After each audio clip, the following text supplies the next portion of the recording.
Hi, and welcome to the fourth video of the Hibernate tutorial series by Lokam Chanakya.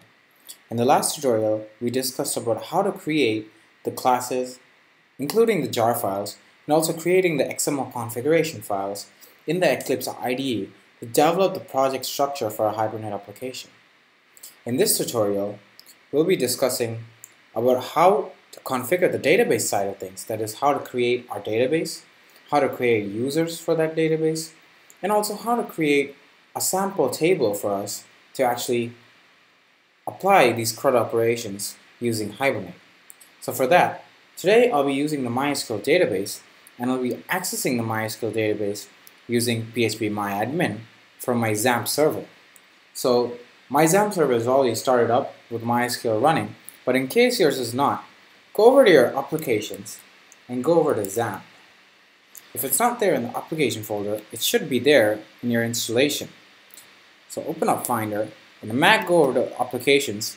If you're using a Windows, go over to your C drive. Over here, you just search for XAMPP, and you should find it.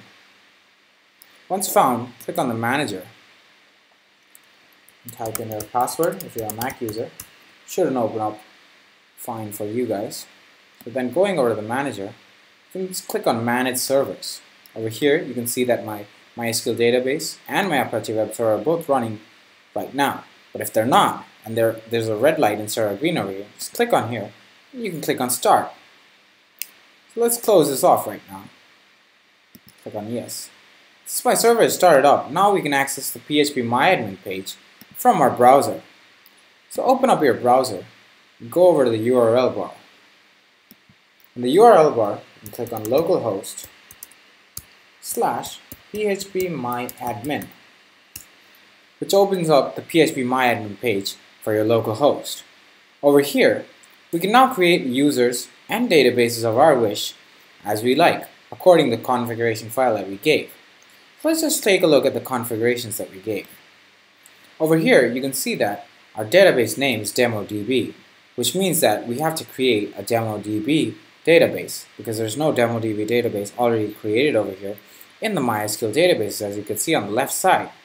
The next step will be to create a username called DemoUser along with a password called DemoPWD. For us to do these, we first go over to and create a user. Over here you can see we have many users already there, but we can click on Add User to add a new user. Once we click on Add User, we can create the username by clicking DemoUser in the username.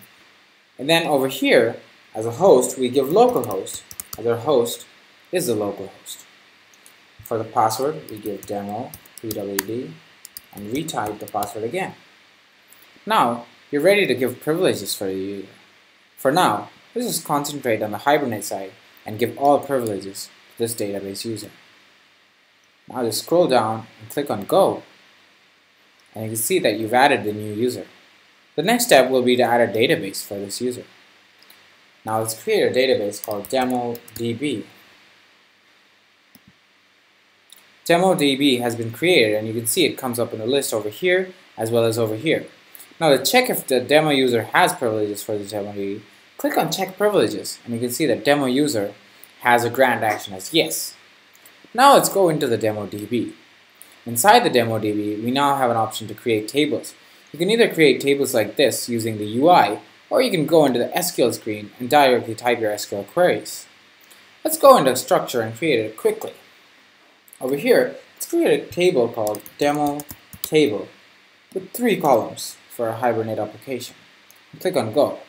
Now that the table is created, we now give what are the basic types in the table. Let's give the first one as an ID, which will act as our primary key. Over here, we give the index as a primary key. We also add the AI, which is the auto increment on the ID, because we don't want to insert this ID every time. We want to auto increment it.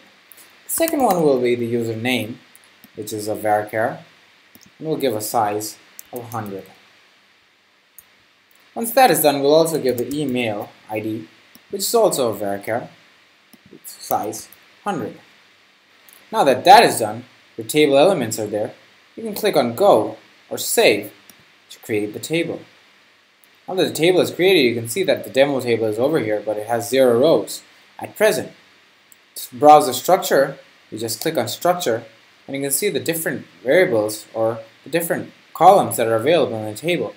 You can add or delete columns using the UI screen over here or using the alter command in the SQL query over here. You can also browse values if there are any using the browse button, or you can enter your queries in the SQL page. You can see right now that we have an empty result set, so that's why nothing is being retrieved from the table. In the next tutorials, we'll look into how to create that Hibernate application to actually store, retrieve, update, and delete data into this particular table in the MySQL database. Thank you for watching our videos. Subscribe to our videos and also like them. Thank you.